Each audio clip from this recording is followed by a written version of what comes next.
अगर मेरी गलती है तब तो मैं चालान देने को रेडी हूँ। अगर मेरी गलती नहीं है तो मैं चालान क्यों दूँ?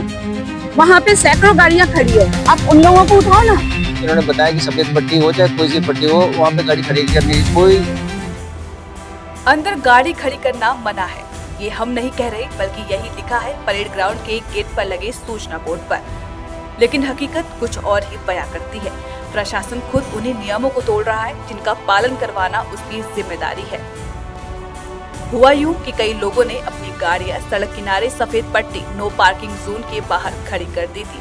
इसके चलते पुलिस ने उन सभी गाड़ियों का चालान किया और क्रेन मशीनों की मदद से उन्हें टो करके सीधे परेड ग्राउंड के अंदर खड़ा कर दिया। और हैरानी की बात यह है कि ये गाड़ियां वहां खड़ी की जा रही है जहां परेड ग्राउंड के भीतर साइकिल ट्रैक और फिजिकल एक्टिविटीज जोन बना हुआ है, यानी वह क्षेत्र जो आम लोगों के खेलने, दौड़ने और व्यायाम करने के लिए बनाया गया है। अब सवाल उठता है, जब आम नागरिकों को अंदर गाड़ी खड़ी करने की इजाजत नहीं है तो क्या प्रशासन को ये छूट मिलती है कि वह खुद नियमों की धज्जियां उड़ाए?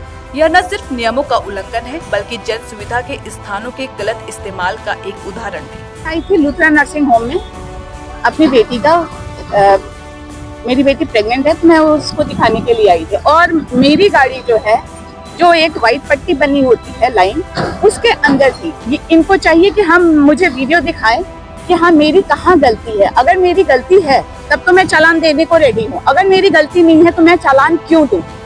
वहाँ पे सैकड़ों गाड़ियाँ खड़ी है, आप उन लोगों को उठाओ ना। मेरी गाड़ी क्यों उठा रहे हो जब गलती ही नहीं है? और उसके बाद से वहाँ पर किसी को नहीं पता है कि मेरी गाड़ी कहाँ गई है। फर्स्ट टाइम मेरी गाड़ी उठी है यहाँ पे, और पहले मैं थाना कैंट गई। थाना कैंट से वो कौन से ऑफिस है यहाँ पे, ट्रैफिक ऑफिस जो है, वहाँ गई। वहाँ से मैं यहाँ आ रही हूँ। आप ये सोचो कि कितनी परेशानी है। अभी बेटी का ऑफिस भी है, वो ऑफिस करे कि क्या करे? इतना स्ट्रेस ये लोग दे रहे हैं, इनको इतना स्ट्रेस देना चाहिए? इन्हें ये पता होना चाहिए कि हम डिफेंस वाले हैं। मेरे हस्बैंड एयर कमोडोर हैं, as a equivalent to brigadier rank. तो इनको पता होना चाहिए कि हम लोग इस टाइप की गलतियां तो नहीं ही करेंगे।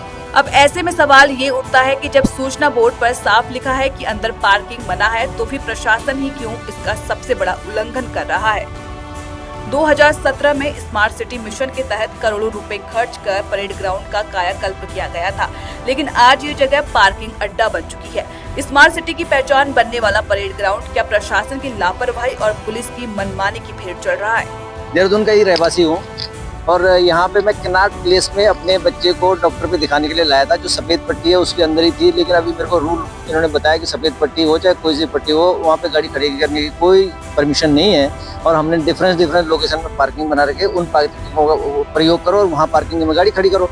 लेकिन यहाँ देहरादून की जो ज्योग्राफी है, वो पार्किंग जहाँ पे होती है वहाँ से मार्केट या वो स्थान जहाँ पे हमने जाना है वो तो बहुत दूर है, बहुत डिफिकल्ट है। मैं तो पेशेंट के साथ आया था, डॉक्टर पेशेंट को देख रहा था अंदर, मैं अंदर उसके साथ बैठा हुआ था, तब बाहर तो गाड़ी चली गई।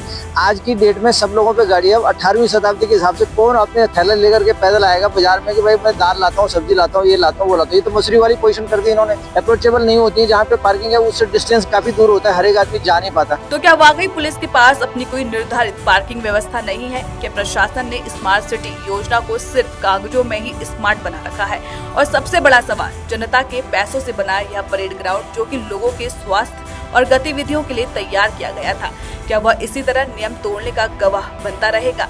ऐसे में सोचने वाली बात है कि जब जिम्मेदार संस्थाएं ही नियमों का पालन नहीं करेगी तो आम जनता से कैसे उम्मीद की जा सकती है?